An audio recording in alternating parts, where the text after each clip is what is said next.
It can change the conversation we're having around the dinner tables in our home. It'll change how our children are impacted. You're not taking a chance on Ashley Scott because I'm winning. You're taking a chance on you, baby. Tell them. Tell them. What's up, y'all? Welcome back to another episode of It's a Perspective. Y'all, we have a special guest today, Miss Ashley Scott. Ashley Scott is a realtor who inspires young professional families and entrepreneurs to create generational wealth through home ownership, land buying, and real estate investing. With information and insight she provides via consultations, public speaking, and digital storytelling. She is also one of the people responsible for the Freedom Georgia Initiative, which started with 19 families investing and buying 96.7 acres of land just outside of Toomsboro, Georgia, but has grown to over 502 acres of land, established out of the urgency to create a thriving, safe haven for Black families in the midst of racial trauma, a global pandemic, and economic instabilities around the United States of America brought on by COVID-19. You all please welcome Miss Ashley Scott. Hey, welcome. I'm glad to be here. Yes, ma'am. Yes, ma'am. So listen, we're going to go ahead and jump right into it. Okay. This is a fan favorite part of the show. It's called That's My Jam. This is a segment of the show where you can play your current jam or a mantra, but it has to be a song you can't resist jamming, dancing, or singing to. So what you got for us, Miss Scott? Well, I am a huge Toby Nwigwe fan. So my jam today that I'm sharing is Hella Black. Yes, ma'am. My hair is kinky, my nose is wide, my skin is technicolor. I won't apologize. You peep my aura, you love the glow. Before you touch my shine, just know it ain't my style. It ain't my shade, ain't what I do, ain't what I say. I'm just hella black. I love that song, Hella Black. I love it. And listen, it goes along with everything that you embody, and I love it. So why did you choose Hella Black out of all the songs you could have chosen for your jam? Well, listen, there is a lyric that says, my hair is nappy, my nose is wide, my skin is technicolor. I won't apologize. Yes, and that's just the energy that I'm on right now. I am on the unapologetic, it's time to shine energy out here in these streets. And at the end of the day, I feel like being a part of this African diaspora is an amazing just heritage and history. And it's okay to be like, I'm hella Black. Like, there is this negative connotation that has been around Blackness and Black features for far too long. Man. And I want to jam knowing that I can be beautiful, I am intelligent, I am loved, and that song is a reflection of that. Yes, ma'am. I love it. I love it. Y'all, that is definitely a bop. And if you haven't heard it, please go add it to your playlist right now. All right, so let's get into it. Who is Ashley Scott? Well, first and foremost, I'm a woman of faith, right? Yes. And I lead with that because we wrestle not with flesh and blood, but with principalities and powers and wickedness in high places. Come on. So when you recognize that you are a soul, you are a spirit, you are here for much more than just these physical things that we get caught up with, you know, these physical sufferings, if you will. And so at the core of who I am as this child of God who has faith that we can do all things through Christ. Yes, through and Christ. There's nothing impossible. We are here in this physical space and place for such a time as this to do the very thing that God gifted us with and the purpose that he instilled us with, because he does. God creates each of us with a purpose and with an expected end, and that end is a good thing. Like, God wants good things for us. And so I keep that at the forefront of my mind. I'm here to experience the goodness that life has to offer. And I want my babies. I'm a mom, I'm a wife. And so creating a space and an environment where the people I love get to experience satisfaction and joy and peace and every good thing. That's really what it's about. Yes, And so that's who ma'am. I am at my core. I'm somebody, I want everyone to win. Okay. And that's it. That's who I am. Listen, go ahead. I love it. Listen, I love when, people honor God at the front, because most times we don't get to see that very often, and especially in today's age and with everything going on in the world. And you need it with everything going on in the world. Come on. To remember who you are and whose you are. Yes. Is essential, so that you don't fall prey to the depression and just all the things, because there are traps out here. And like, shout out to my homeboy Jay Morrison, who guys, the Trap podcast, because there are, when it comes to being especially Black in America, there's so many traps. The enemy comes to steal, kill, and destroy. And so you have to guard yourself, right? And so that spirituality piece is what will keep you when the storm comes, because it's going to come. Yes, ma'am. Yes, ma'am. So why is it important to not only teach, but be an example of ownership? Well, that's essential, because when people, you can tell me something, but it's so much better when I see it for myself, right? It's like people always talk about how professors, right? They talk about people who can't teach. And the reality is, you shouldn't teach until you do, because otherwise you could be taking people down a road that is not practical for them. And so being an owner and having those experiences of challenge, adversity, and setbacks have me prepared to be able to lean people away from those different traps that will be on that path. And so for me, I don't want to ever just be someone who owns. I also want to be someone who teaches, because it does me absolutely no good to be wealthy and healthy, and then the people around me that I love are suffering, right? Right, right.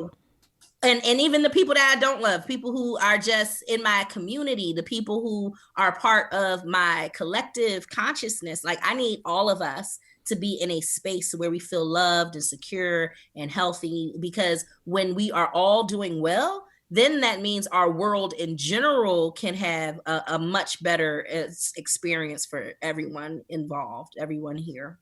Do you think that it hurts us to have an instant gratification type of society right now? There's a lot of different entrepreneurs stepping to the forefront who don't necessarily have the insight to teach because they haven't gone through it themselves. Yeah, I think the instant gratification that we have gotten from living in the social media microwave world is false, because what it does is create disappointment when things don't go the way that you expected them. And like, I'm an eternal optimist, right? So I want stuff faster, cheaper. I want it best quality. And I think that we can do it, right? And that's just who I am. But if you really look at, anything that's good and worth having, it takes time. Like, oxtails, you don't want them made in 5 minutes. I want them oxtails that's been cooking all night long. Okay. I want that stewed chicken. I want that stuff that's got some seasoning, right? And it takes time. And the stuff that's the most flavorful, the things that are best quality, it takes time. And when you understand that, you feel like, okay, I'm going to pay more for it. I'm going to give more value to it, because I know it ain't oodles and noodles. You treat oodles and noodles a little differently than you treat the stewed chicken and the oxtails, right? You have a different reverence for it. You pay a little more for those things. And so I think that we all, as a culture, like, there's nothing wrong with the instant gratification, because sometimes you just want it fast, quick, and cheap. But when you want something that's going to be of substance, you got to recognize that it's going to take a little time in the kitchen. Yes, ma'am. Listen, I love it. I love it. Listen, I definitely want something that is going to take its time and be prepared and have the loving and the intentionality behind it. So, so you are a HBCU grad. As a college, Yes. yes, ma'am. As a college student myself, who is attending an HBCU, what can you tell students like myself, who are starting to prepare for life after college, whether that's buying an apartment or a house, or simple life education, in that regard? Skip the apartment, buy Okay. a duplex.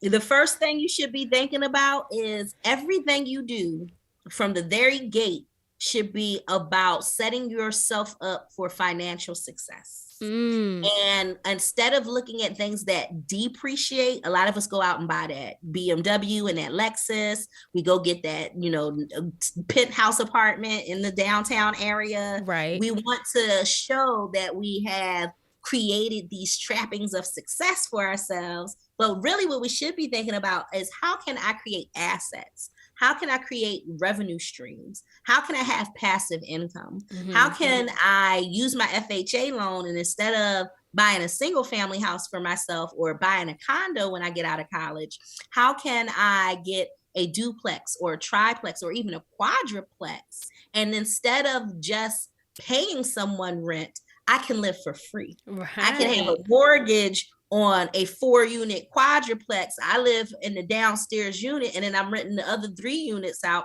Now I'm making income, I'm making cash flow. And so Rich Dad, Poor Dad and the Cash Flow Quadrant are the 2 books that no one's going to tell you to read while you're at that HBCU that you absolutely have to read. Read Rich Dad, Poor Dad and the Cash Flow Quadrant, because once you change your mind about what assets are and what wealth is, you will be in a position from the gate to not be worried about your retirement, to not be worried about being able to be in the home of your dreams when you turn 35, because you made the proper steps to have income coming in versus liabilities that make you have money coming out. And when you have that budget in place where you're like, I got $800 from this tenant, I got $1,500 from that tenant, and now you have tenants paying you rent. That's what should be your focus. How can I get other people to pay me rent in my first 5-10 years out of college, so that way when I turn 35 and I'm ready to get married and I'm ready to have kids, I have several streams of income and I already own a portfolio of properties instead of worrying about, oh, I just want to buy my first house. Okay. So that's what I want people to take. Shift your mind while you are in college right now from going to be someone's employee to being an investor and being a business owner, someone who's going to come out of college and create jobs and create opportunities for housing for other people that create passive income for yourself and your future. And the second thing I'm going to tell you that they're not going to tell you to do is you need to get a life insurance policy. Okay. It's the cheapest it's going to ever be right now. You're healthy. This costs you $20 a month, and you can borrow against that life policy, especially if you got a whole life, not term. I'm not talking about term life insurance. Get you a whole life insurance policy. Take your refund check from your yes. and autumn loans and buy yourself a whole life policy. And then when you are ready to start your business and your venture, you can take the money and borrow against that policy. And like I said, you can't, when you do turn 35, 40, 60, when you start thinking, oh, I need a life insurance policy, now it's going to cost you way more. Right. Whereas you could have got it for a premium price and got locked in. And now you've got your life insurance that will be for your children that you have in the future, or your mama or your daddy if something unfortunate happens before you age, or you can borrow against it and leverage it. And so these are the things that I think a lot of us at HBCUs, we don't get told these advice. This is not the advice that people gives us. So build your credit, use credit wisely, use credit not to shop for, outfits and to take your trips to Cabo or spring break, but you need to use your credit to like really legitimately start your business. There is a business on the inside of you. Everyone has one. And instead of graduate into be in the rat race and start working for other people's last name and fortune. You need to start right now in college working for your last name and your future fortunes. And you can do that in college using good credit and being credit wise and looking at opportunities where you can, again, create those revenue streams. And don't just be about what you can buy to show off or show that you have money. Start investing any money that you do have into the things that's going to make you more money, Woo. because that's that much gathers more. It becomes a snowball effect. There's things like compounding interest. There's things like I talked about, that whole life insurance policy. All of those things, you can leverage it when you do hit that 35. You're already 10 years in the game, whereas someone else, they just now hearing this information today at 35, and their life insurance policy is going to be way more. Mm-hmm. And they are going to be looking at starting where they don't have that compound interest working on their behalf. 10 years of compound interest Woo. on what? So get that stuff started today. Yes, ma'am. Guys, if you haven't already taken out a pen and a pad, I strongly encourage you to pause this, go get a pencil and a paper with an eraser so that you know what to do. She said you need to read Rich Dad, Poor Dad. And what was the other one? Cash Flow Quadrant. They're both by Robert Kiyosaki. Those are seminal classics. Yes. Listen, I've heard of Rich Dad, Poor Dad. I haven't heard of the other one. So definitely need to get on that book. She told you to not go for the apartment, go for the duplex, triplex, quadruplex, and have people start to pay for your housing. She said a lot of other things. So listen, rewind, pause, go back. Listen, it's a lot of things that you need to do in this episode before we get going. Because baby, I swear to you, is she giving more information, because this woman is wonderful. I'm just gonna go ahead and tell you that right now. So you have a degree in psychology, right? What made you get into real estate? Well, wealth, generational wealth, financial freedom is my only hope. And so psychology, I was tired of school when I graduated in 2008. Okay. And in psychology, you've got to get that master's, you got to get that doctorate. For you to really make a little bit of money, you got to stay in school for more time. Yeah. And I just was I've been an exceptional student my entire life. And I just was like, I'm tired of school. And so when I graduated, I got into sales, because when you have a psychology degree, the first thing you realize is that there is a psychology of sales. And when you start thinking about what makes millionaires, like, because that's me. I had always knew in my heart, I was like, I'm going to be a millionaire one day. And I was like, well, what? Yes, ma'am. What I gotta do to, like, what jobs? Where the money at, right? And so when I did the studies, I realized, like, real estate and multi-level marketing, or what they call network marketing, sales, real estate sales, car sales, government contracting, telecom sales. These are the people who are wealthy. Health sales, like healthcare devices, people who pharmaceutical sales. These are sales, is where you can not be capped. Like, if you're going to be an employee and clock in every day, but not be paid by the hour, sales is the only place where you can dictate your income, right? Like, if most places you make $16 an hour, you make $16 an hour no matter what. But as a real estate agent, I can go get a client and make $300,000 if I sell a $6 million house, right? And I can sell a $6 million house in the Atlanta market. I can do that.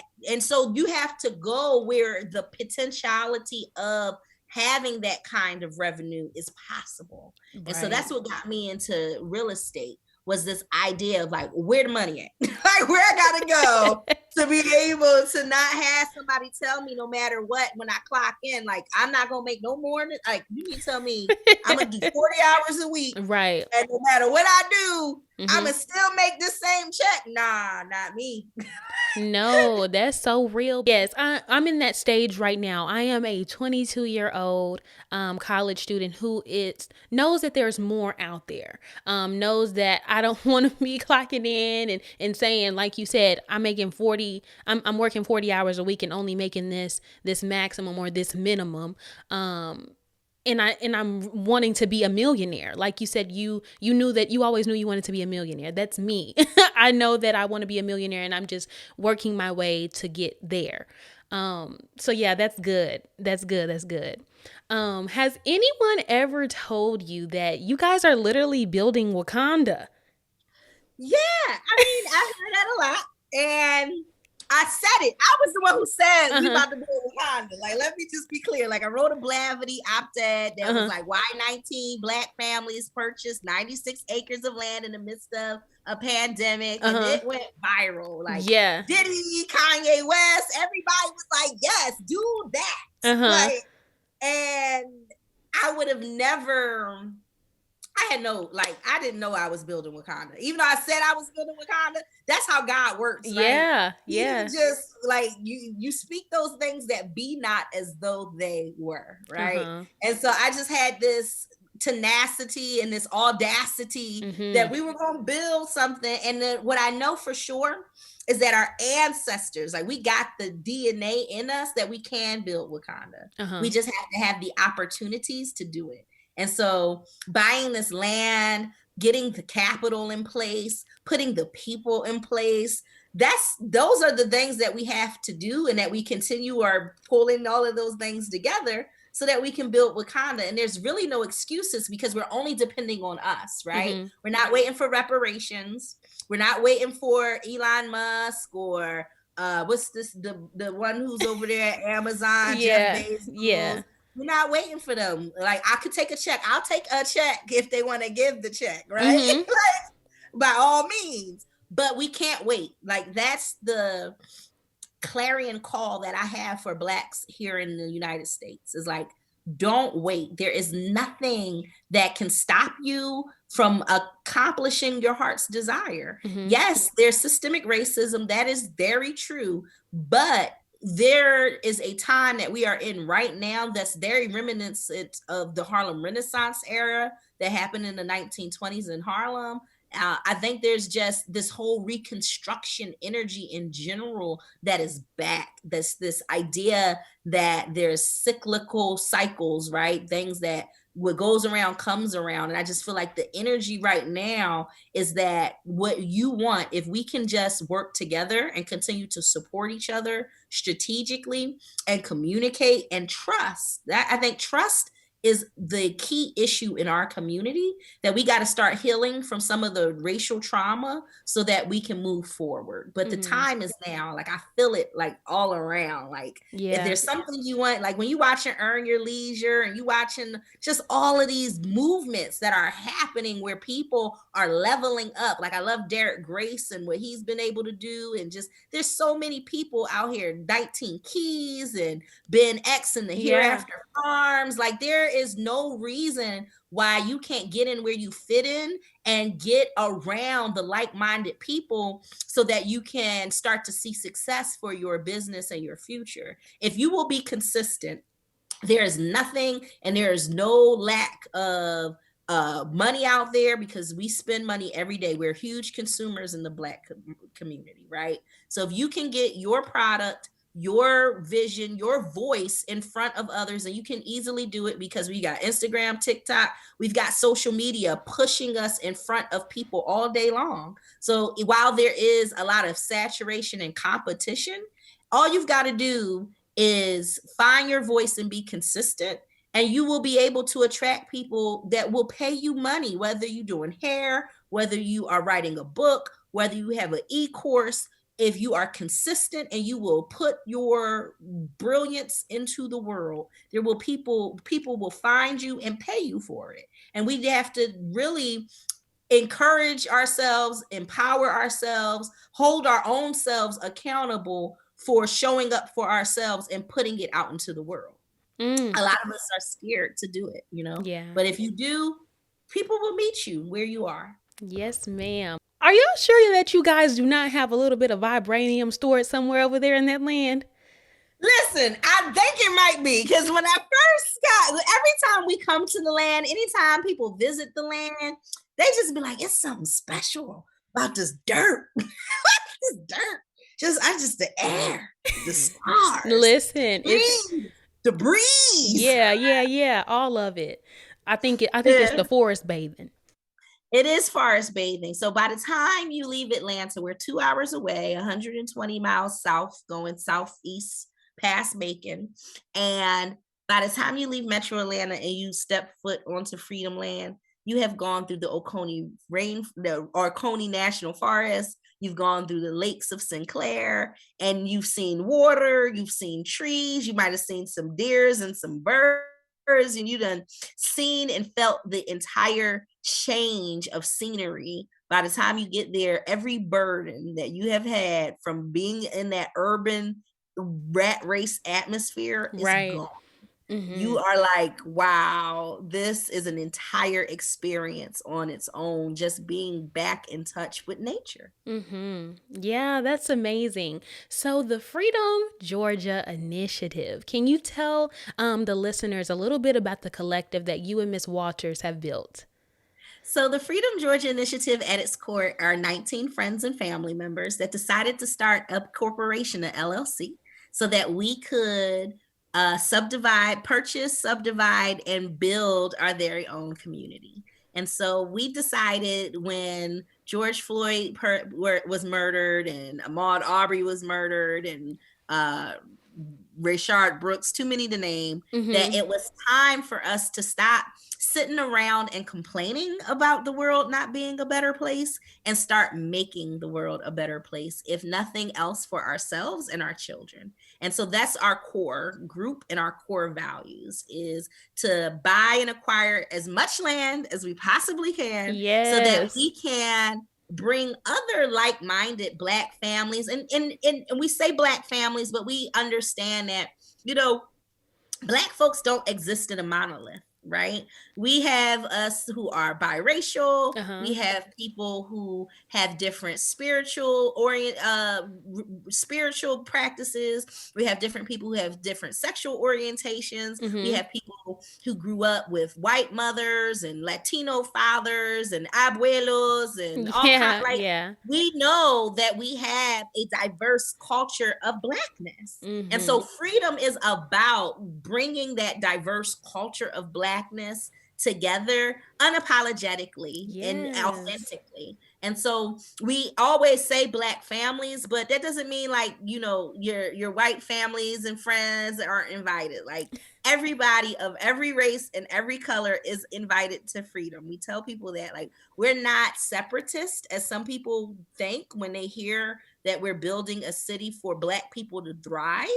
But we are being intentional. We're not necessarily being exclusive or trying to keep people away, but we do want to be intentional and strategic in the fact that there are specific disparities that affect Black families. And if we want to really tackle that, if we want to decrease the wealth gap, if we want to make sure that Black infant mortality rates don't continue to rise and that maternal mortality rates begin to lower, we've got to do some strategic things that can help that happen. And you have to call a thing, and Black families have to have a space like this so we can work on it.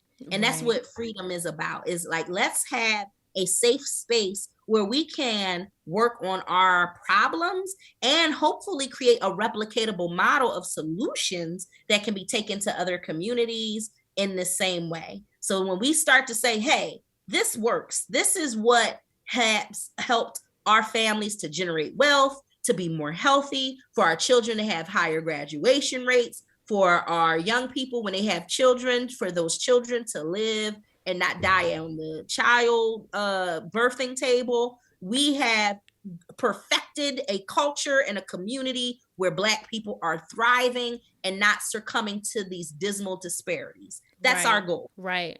That's our whole vision and aim.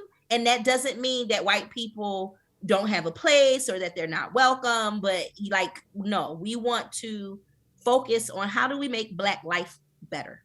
Yes.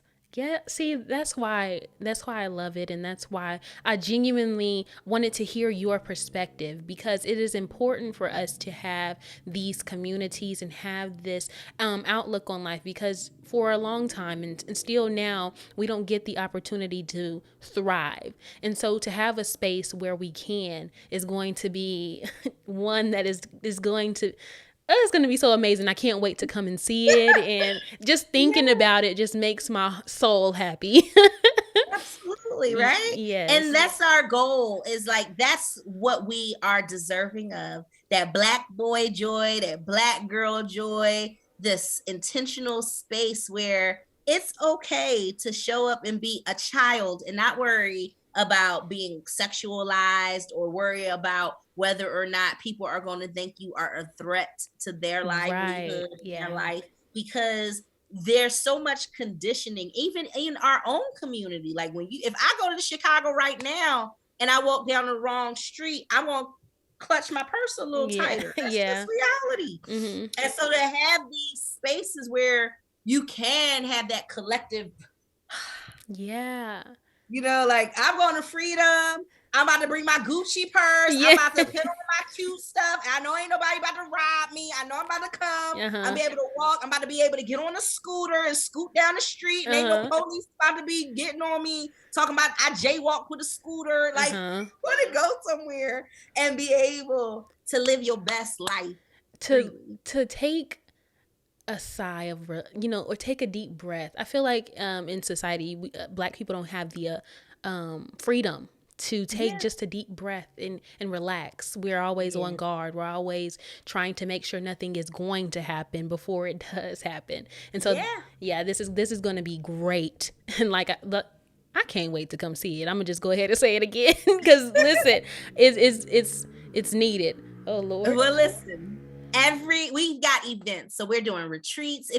One of the things that we don't talk nearly enough about is the fact that we have rentals. So like if you wanted to have a family reunion, you wanted to get married, you just want to have a camp out, Wow. you can come camp out on our land. We are doing our own events. So our first event is the Free to Land for 2022 is the Free to Land stewardship workshop that we're doing with On the Farm and the National Black Food and Justice Alliance, where people are learning about like plant and science and soil preparation, animal husbandry. People are learning about how to build earth bag homes, learning about political activism in agriculture and farming. So these are the things that we love. Like our land is a liberated space for people to acquire skills right now. And so that land stewardship workshop, we're really proud of. We're really excited to have that. Go to our Instagram page so you can get on with all of our events. Okay. We have our Juneteenth celebration that's going to be Liddy City. Okay. Juneteenth and freedom. Okay. Remember that. Juneteenth in freedom. Come on. Come on, Juneteenth and freedom. We last year we had Philly Freeway from my hometown perform. What? Yes, he did his song. He got that new song Freedom out. Okay. He actually performed that for the first time ever on our land. Wow. And on Juneteenth in freedom. And we have another event that's huge called the Big Black Camp Out. Okay. And we do that every September during the Labor Day weekend. Okay. So those are 3 opportunities. Get your little coins together and come on down. And I also do tours. Okay. So if you're really excited about freedom, you want to come, we have volunteer work days to help us with our farm and our garden. We have all kinds of opportunities. So people can also go to our website or send us an email at freedomgeorgia.com. And we can, find and fit in where you get in where you fit in. Like we try to make space and room for anyone who's a genuine, sincere desire to be a part of what we're doing. Yes. So I was going to ask, and I'm glad that you started to touch on it. I know that there's been some progression since you guys, purchased the land. Do you guys have any updates on what's coming or what's already starting to be built on the land? So, well, first and foremost, it's all about planning, like Mm-hmm. planning, like measure twice, cut once, Yeah. right? And that's where we are. Like, we are in no rush Uh-huh. because what people will do is make you feel like, oh, if this was some white people, they would have been subdivided that land and built a bunch of buildings. And that's true because they're following a European standard blueprint. They're going to put 20 Mexicans on it. They're gonna have it ready Yeah. next week, and it's gonna be 4 bedrooms, 2.5 baths. It's gonna be side like it's the same thing that you always get. Mm-hmm. We're not doing that. Like we're purposely wanting to look at what organic, what natural materials, what environmentally sustainable materials can we build with?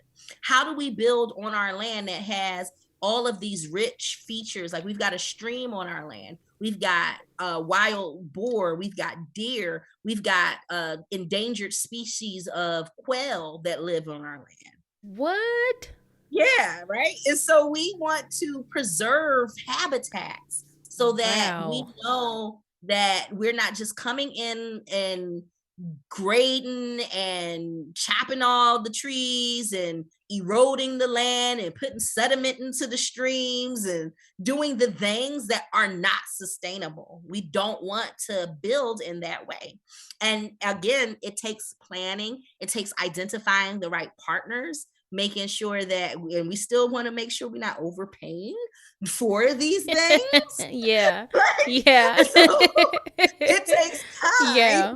to like really go through the process of Mm-hmm. building a community. And that's just the planning. And then after you finish all of the planning, we have to then start the actual execution of putting in, drainage and stormwater runoff and streets and electricity, just all of the things that actually come into play when you start building subdivisions. And we're not talking about like one subdivision. We have a plan to have 5 different subdivisions on this 500 acres of land, and we plan on acquiring more land. And so with all of these moving pieces, we are taking our time. Yes, and Right. that was gonna be my next, question was the intentionality of building, a city. And so, listen, I looked at the plan that you guys had on the website with the star in the middle of the city, Mhm. with the solar panels and the fruit trees going on the Yeah. sidewalks, and I just think that it's so fascinating. To have that, and it's needed. I genuinely believe that this is needed. This is the first, for me at least, that I've seen where someone is intentionally doing all of these things, and it's being broadcasted and it's being supported. So I love that. I love that for you guys. And there's these practices beyond, like, because everybody's like, building, when the building gonna happen? And we Right. will, like, but it's the community is not the buildings, right? Mm-hmm. Community is the people. And Right. so taking the time to like bring the people in and get to know people, like getting to know the folks who are interested in, like, we have land, and we've been selling the land, like we've subdivided it, and so we have 6-acre plots. Getting to know people like Dr. Cheryl, who bought one of the plots, like really Wow. getting to know people is a part of that, because community engagement of people who actually invested their money Uh-huh. to say, like, yes, I want to be in freedom. That's what matters most. Like, we love the attention that we get from the press, and I love doing these podcasts and hearing the different perspectives that people have about what we should be doing. Uh-huh. But the only people who matter in the end of the day of what we're building are the people who put their money where their mouth is. Right. That's the bottom line, right? And so taking the time to ensure that the original 9 families, the new 7 families that just joined and purchased their Oh. plots, more people will be buying more plots. We still have a couple of plots for sale, but that community, and then even understanding like people who really, really, really, truly desire, who want to be a part of the community that can't afford it today. Like, I don't have $55,000 to pay for a 6-acre plot. which is sad in itself, but reality. And it's like, what programs, right? So now we're developing and designing programs so that the land that we have, we can say, okay, well, we're going to designate this, 2 acres for an affordable housing project, since we know that we've had, 100 people say that they can't afford to live in freedom, but they want to come live in freedom. Okay, let's start designing those programs. And all of those things take time, but that community engagement, designing those programs, apprenticeship programs, re-entry programs for our prisoners who have been, convicted and who are coming back to, society after their rehabilitation in prison. We want to have pipelines for them to be able to get successful jobs, to have quality living places. Like, we want to look at our veterans and programmings for them. Like, we are so people centered in our project that we will take all the time we need to make sure that this land that we've acquired is functioning at its highest and best use for the people who will live there to thrive. That's our whole goal. Like, and then the homes and the houses and the farming and the programs, all of that there's these intersectionalities that have to come to play.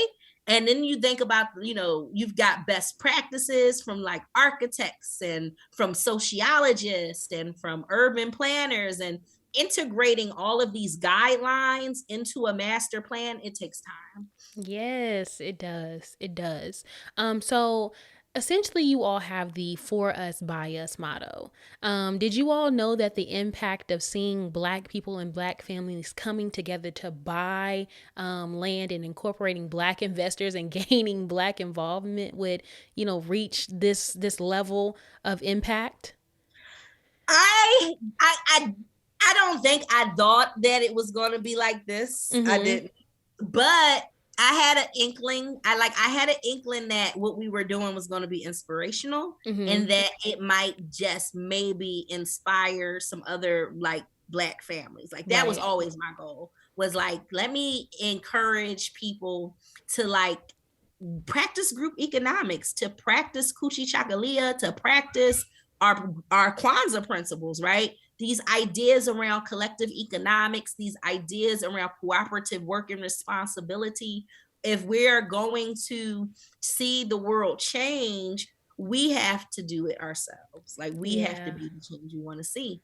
And so I thought that, I wrote my Blavity article specifically because I wanted to inspire, that mama in New York or that uncle in California that's like, I know I need to move from these high ass places of living and I need to bring my family together. And, there are like these patriarchs and matriarchs of families that have no one to feel like, there's no one cheering them on. There's no one telling them that they can do it. And there's really not many examples of families and collectives coming together successfully. And so I really hoped that pinning my Blavity article would really just inspire families and friends to like bust out and make a move. Like, all of this stuff, like, we be in our head so much, right? Like, all of the things that can go wrong is what we tend to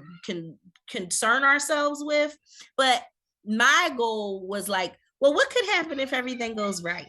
What could happen if all of our friends and family put their little coins together and buy this land, and then we go and we work together every day to make it a success, and then it becomes a success, and then everyone sees it be a success, then all these other people say we can be a success too.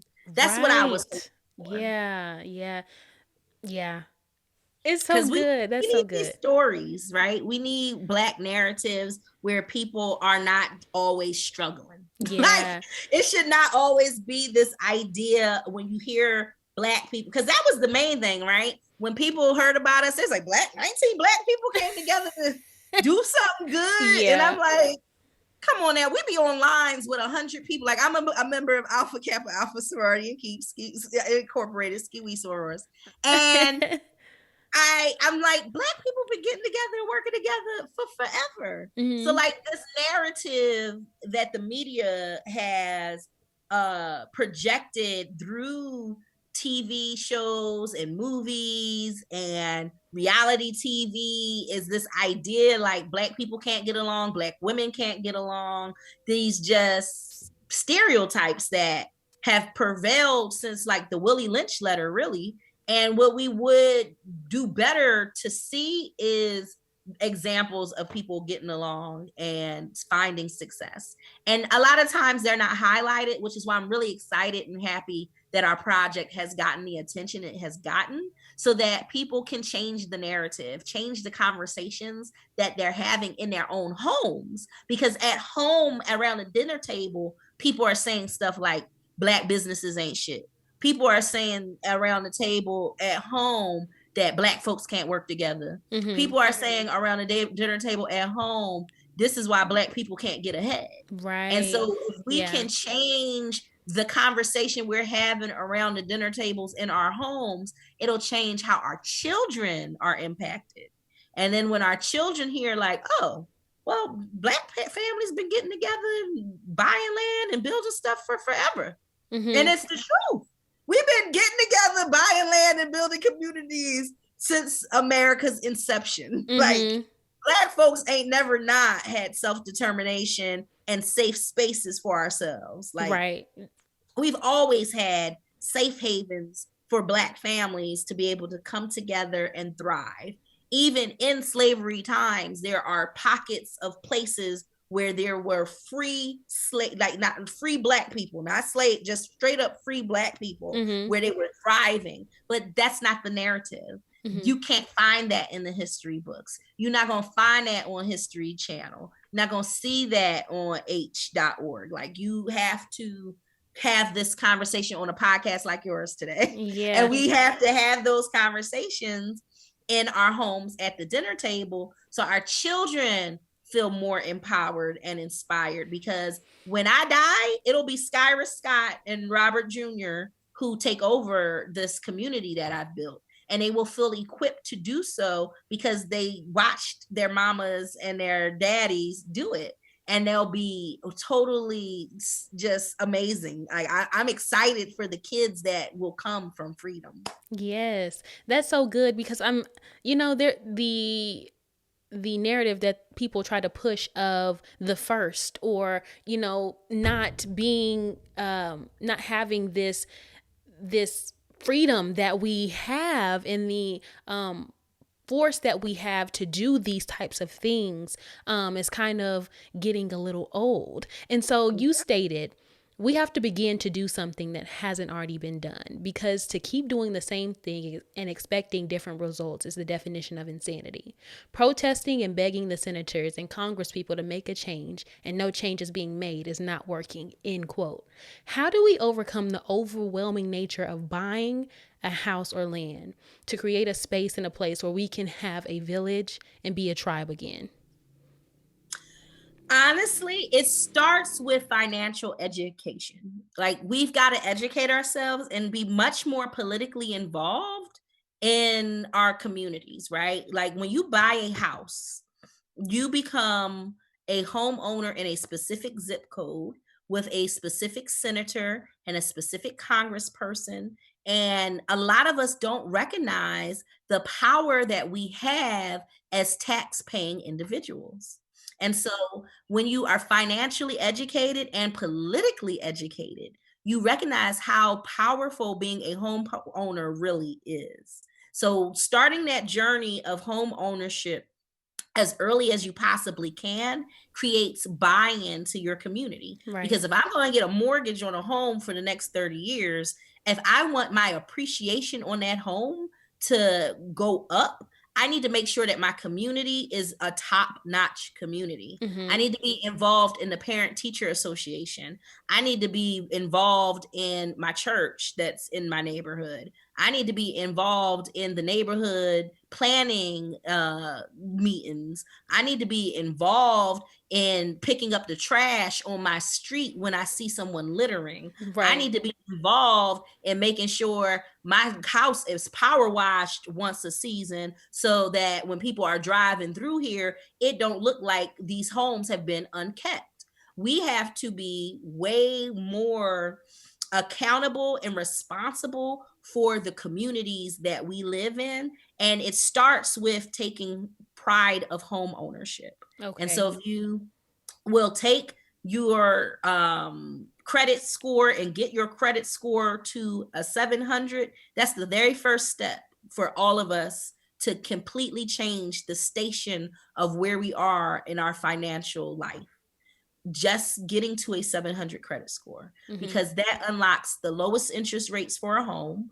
That gives you opportunity to start a business and get SBA loan backing. Just a 700 credit score will change your entire life.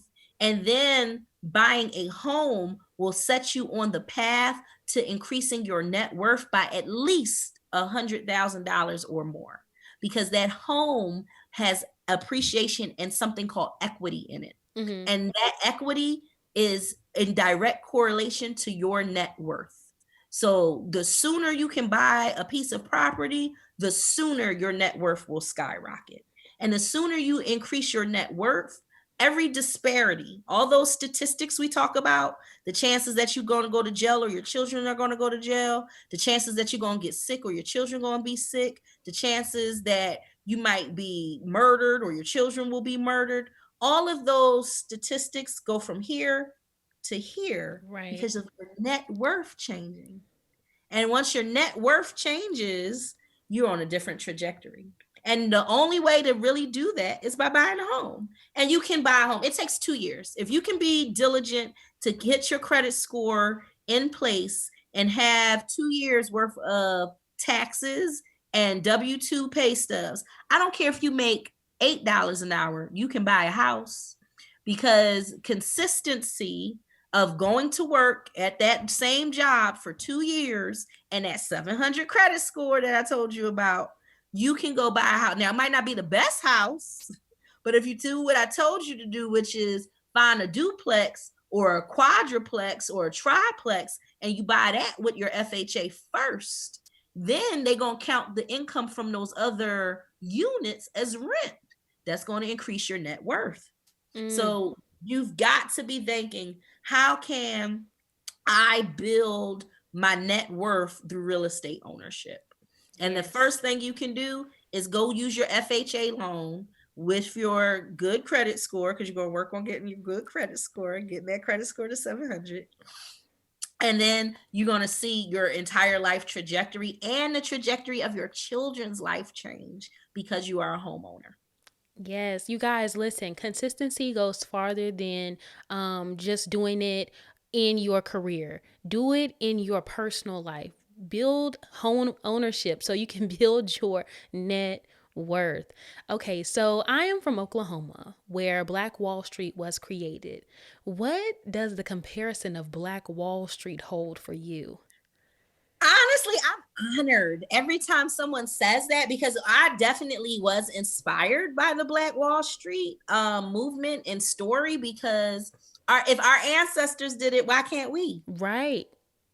Listen. And so yeah, I am honored that people even say that, Freedom Georgia is the new Black Wall Street. Like, when I hear that, I'm honored, because it does take, that charismatic leader to like go out here and be the salesperson. And like I researched, or I think his name is O.W. Gurley. Yes. And yes. Being able to be like, this man, like, once he had his vision, he did that. He was that mouthpiece. He went out there and he inspired and encouraged people to take a chance on themselves. Because that's what I try to remind people. You're not taking a chance on Ashley Scott because I'm winning. You're taking a chance on you, baby. Yeah. You taking a chance on, I'm about to buy some land. I'm going to build a home. I'm not only, like, with 6 acres of land at $55,000, you can build several homes, shorty.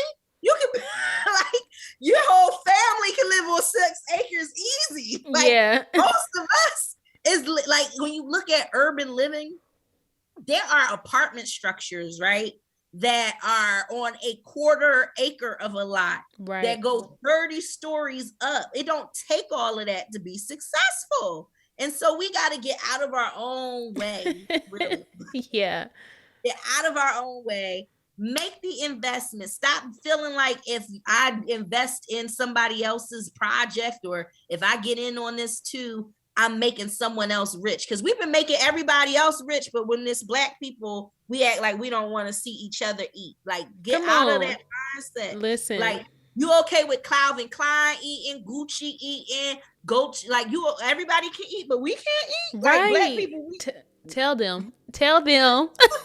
Tell them. I just want people to really recognize, like, it's your perspective and your attitude that will keep you from success. It's your perspective and your attitude that is going to keep the entire Black community from seeing success, because we have to unify if we are going to make a difference. As long as we continue in these individual mindsets, this crab in a barrel mentality, we won't see the renaissance that is poised to happen. Right. But when we start to say, nope, I'm going to climb up, and as I climb, I lift as I climb. Yes. I lift as I climb. I lift as I climb. If that becomes our mantra, like, nah, bruh, I'm not leaving you behind. Even as I elevate, you come up too. We are connected. We are spiritually and soulfully connected. We share ancestors, blood, sweat, tears in this ground here in the United States of America. And if I'm winning, you're winning. If I'ma eat, you gonna eat. If I starve, then we all gonna starve together. But we know that we can go further, faster, if we will just begin to organize and synergize and become one, because that's the truth. Like, we are one, and we're to get into that vibration of that oneness, and we're on that one accord, everybody benefits. And that's what I wish everyone would understand. Like, a 3-strand cord is not so easily broken is a word in the Bible. They usually refer to that scripture in relation to marriages and keeping God in the center.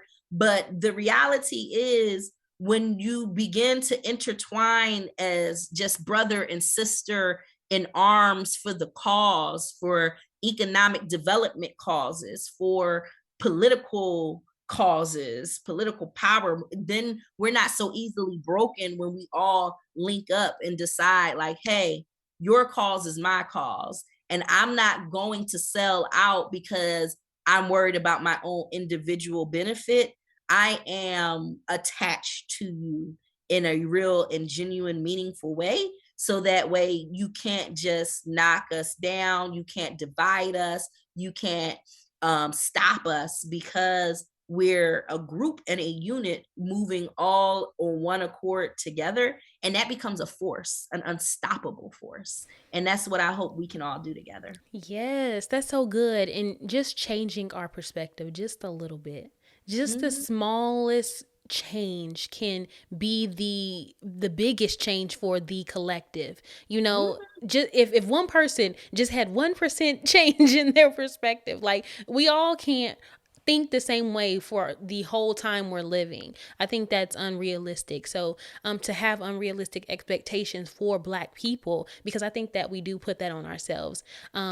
Like you said, when people are saying, what are you building? No, how are we preparing this land and making it comfortable for people first before we start building?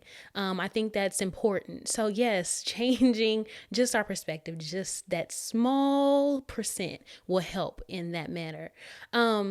So what do you do, or what would you tell people who are skeptical about joining forces with a group of people to start a city or possibly just own a plot of land? The main thing is to understand people's motives.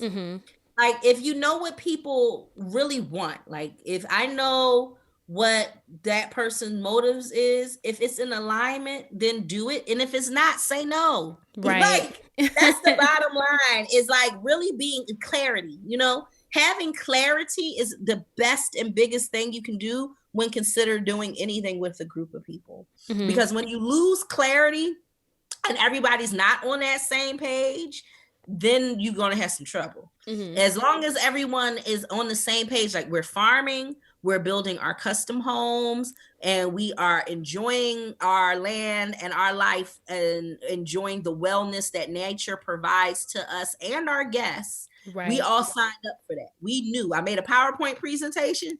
Everybody was clear on what we were doing. Yeah. And so clarity is the most important thing, because when people are clear and there's transparency and people can communicate effectively, then trust is built. Like, that trust is the most important thing. And the only way to really build trust is by consistently showing up and doing what you say you're going to do.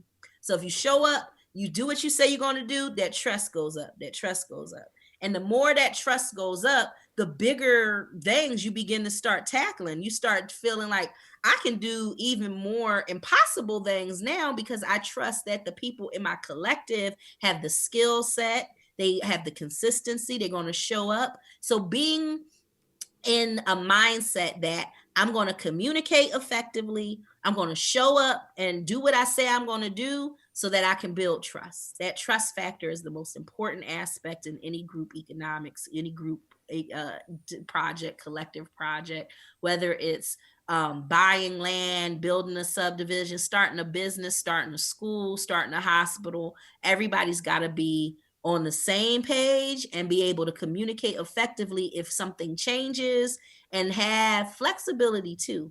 And I think sometimes Black folks with our conservative selves, when somebody don't do something that they say they're gonna do, we hold a grudge, And and we X gotta them let all the that way go. out. We gotta let that go. So a little fluidity and grace is essential to the mix as well. Right. Because I think a lot of times we don't have compassion for each other. We don't have grace for each other. We don't offer mercy to each other. We got it for the other folks. I was gonna sound crazy. I was gonna say, got it for the white man all the time. Yeah. But for each other, we got a lot of work to do, so that we don't continue to have these stereotypes amongst ourselves of internalized racism around these ideals, like, Black folks ain't worth nothing, or, Black folks be shifty, they always hustling. Like, we've got to change these ideals that some of us do still carry.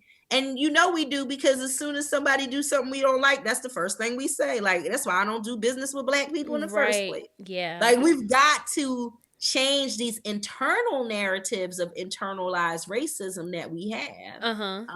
And I think that's a big piece of it, is like, and offering alternative stories is what helps that.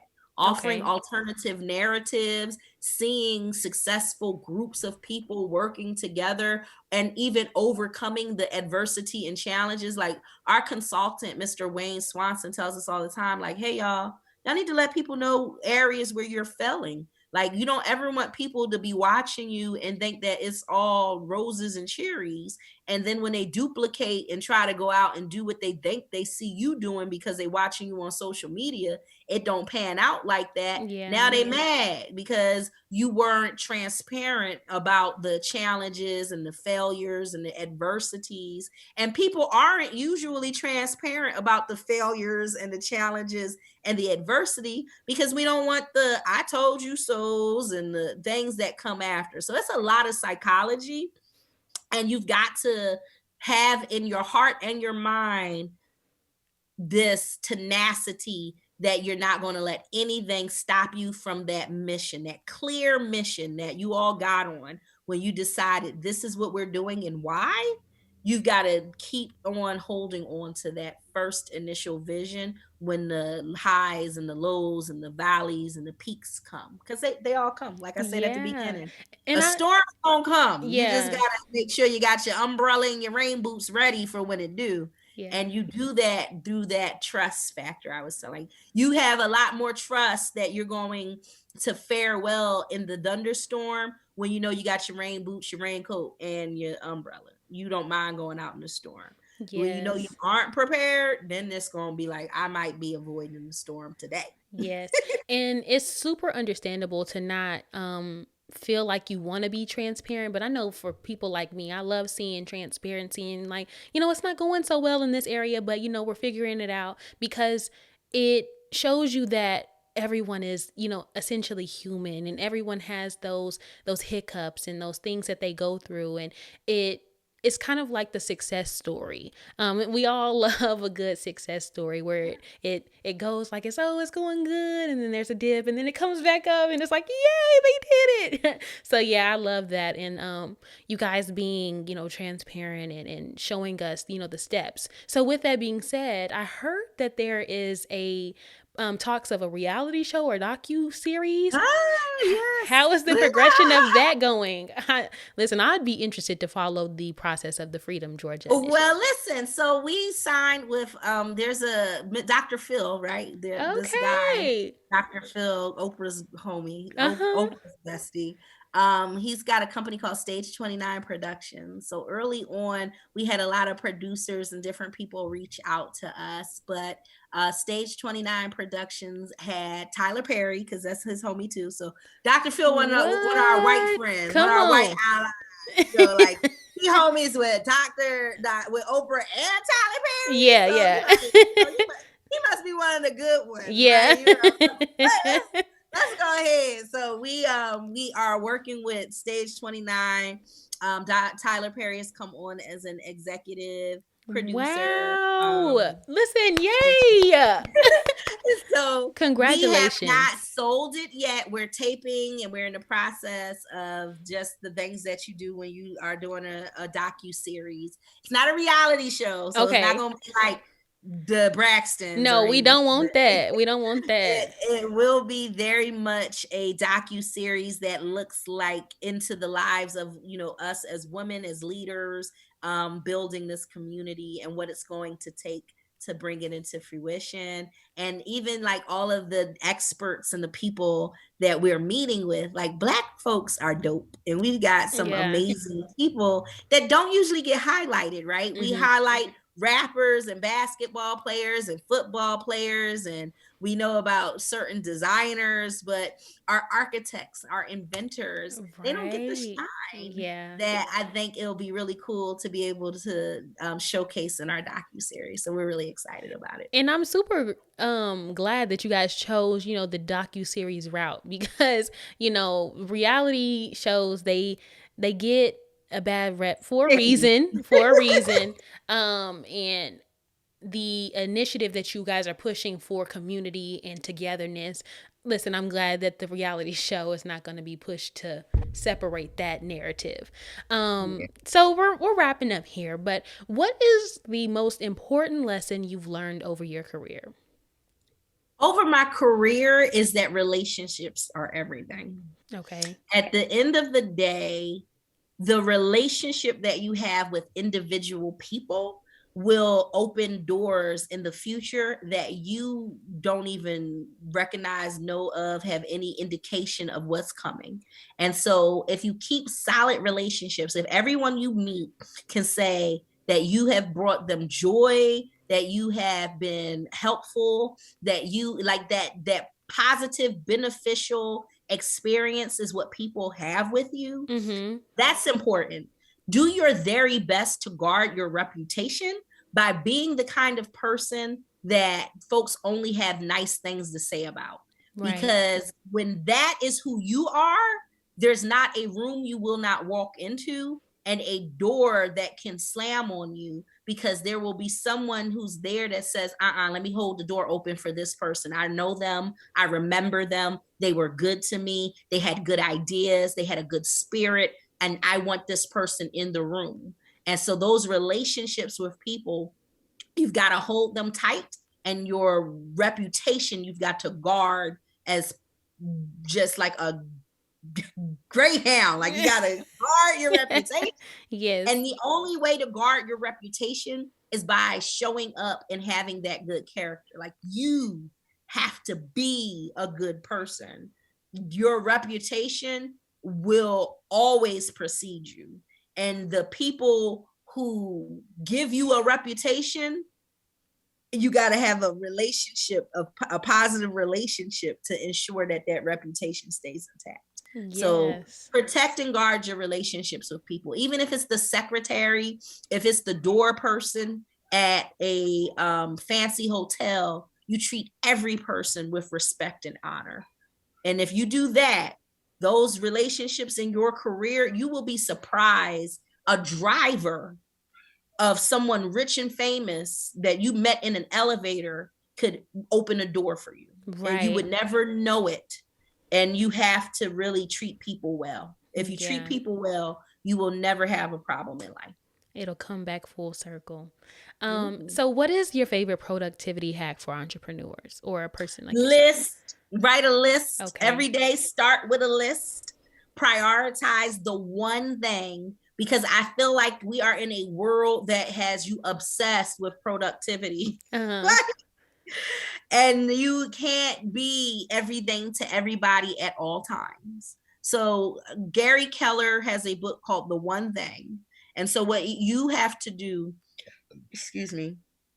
is figure out what is the one thing that there's this thing called the 80-20 rule, right? Mm-hmm. And what we find out is that 80% of the results, 80% of the efficiency, 80% of the wealth that companies benefit come from like 20% of the customers, 20% of the employees. So instead of focusing on the other 80% of people who do the 20% of the work, which is what most of us do, right? Right. We get caught up on like, oh, well, this person is underperforming. Let me focus on this underperforming person. Right. F that unperforming person. Right. There are tasks in your life that are underperforming. F them underperforming tasks. Okay. Figure out what is the one thing that I can do early in the morning that's going to make me the most money, that's going to generate me the most results, that's going like, what's that one thing? And if you can just do that one thing, everything else is a cherry on top, right? And then you don't feel the depression and disappointment of not hitting 10 things on my to-do list today. Right. That is unrealistic. F productivity. What's the one thing that you can do that's going to give you a massive result for your life? Okay. And focus on that. Like, don't be the person who's like, I woke up this morning and I wrote a to-do list of 10 things. And then 8 of those 10 things is like, call the doctor, order something off of Amazon. Like, because sometimes people do to-do lists like that. And I'm like, that ain't no to-do list item. Yeah. Like, you about to stress yourself out because you done go to the grocery store, pay my insurance. Like, you gonna do that anyway. That's not the thing that you need to put on your to-do list when it comes to productivity. Mm-hmm. When it comes to generating them streams of income. Listen. Because that, my friend, is productivity.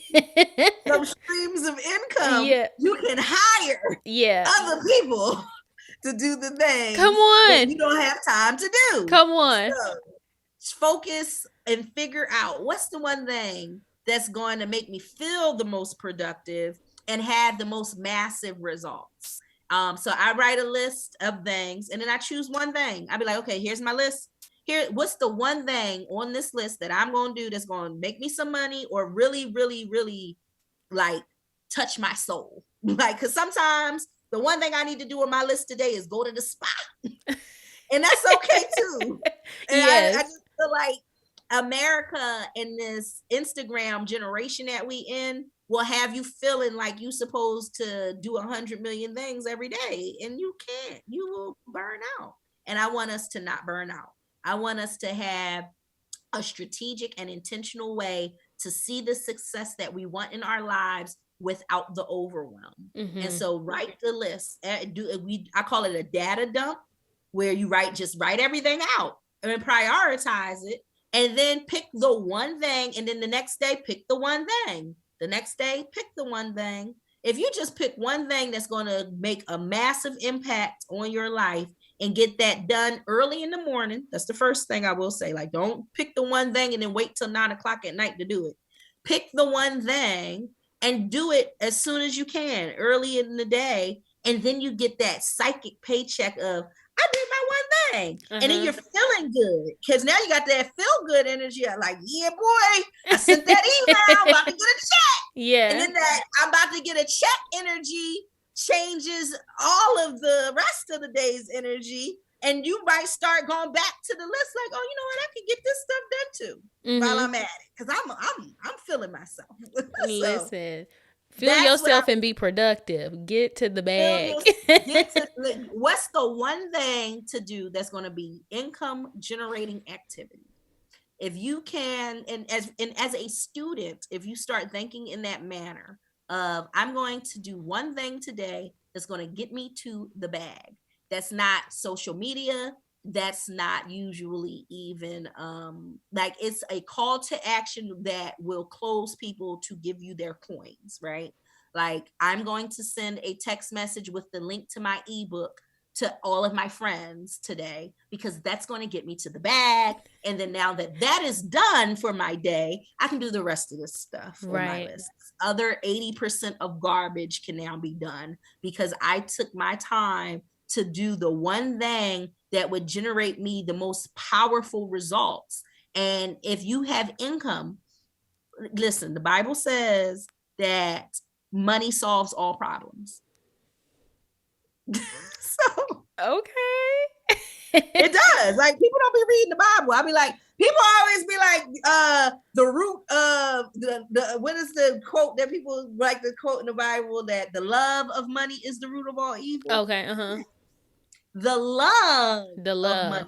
Right. If you love money, then it's evil. But if you know that money is a tool so that you can strategically build the kingdom of God, so that you as a child of God can live the purpose that God has given you out, then you recognize that money is the answer to all problems. Because if I have enough money, I can hire my maid to clean up this mess. If I have enough money, I can hire a PR agent to handle a crisis. If I got enough money, I can hire a doctor to cut this fat out of me. If I've got enough money, I can be able to I can get myself out of jail if I get pulled over.